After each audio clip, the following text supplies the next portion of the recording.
USB-17 bomber Crewen. World War II.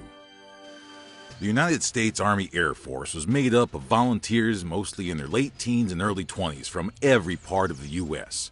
Bomber crews would receive extensive training at American air bases before being sent overseas for combat duty. A B-17 would typically have a crew of 10, including a pilot, who was the flight commander, a co-pilot, a bombardier and a navigator, a radio operator, a flight engineer, 2 waist gunners, a tail gunner, and a ball turret gunner.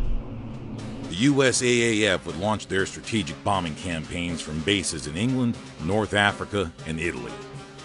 The strategy of Air Force commanders was to carry out daylight raids at a high altitude in mass formations with overwhelming firepower. These raids would be carried out on industrial targets and communication and fuel supply lines.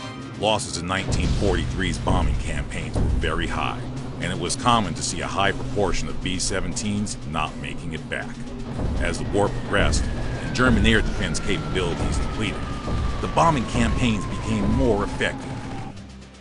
Combat missions would start early in the day, with crews being woken up in the early morning by an officer for briefing of the day's mission.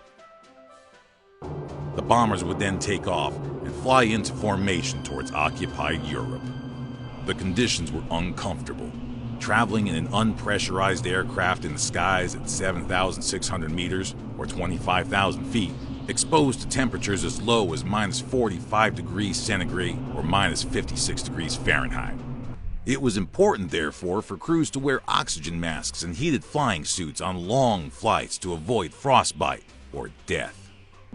For the tail gunner and the ball turret gunner, the cramped positions made the journey even more uncomfortable. Parachutes were too bulky to be worn all the time, but crewmen wore harnesses allowing them to quickly clip on their parachutes if they needed to bail out. Once the escort fighters were out of range and could no longer support the bombers, the crews would come under attack from German fighter planes. The gunners would then open fire from all directions, including the navigator on the cheek guns, the flight engineer on the top turret, the bombardier on the chin turret, and the other main gunners on the waists, ball turret, and tail gun. In addition to the danger of enemy fighters, heavy flak fire from ground AA guns could destroy the bomber and send it diving into the ground. The box formations, while providing better protection for fighters, made the bombers an easier target for anti-aircraft fire. As the target approached, the bombardier would take control of the aircraft and use his Norden bomb sight linked to the autopilot and release the bombs, hopefully hitting the target. Once the bomb load had been dropped, the crew would make their way back, sometimes with major sections of their B-17 bomber destroyed, contributing to the name of Flying Fortress. A bomber crew's tour of duty was often 25 missions, later increased to 35. The odds of survival, a 1 out of 4 chance of completing his tour of duty, made the crewman's tour nerve-wracking. Subscribe for more World War II videos. Get your copy of Simple History World War II today.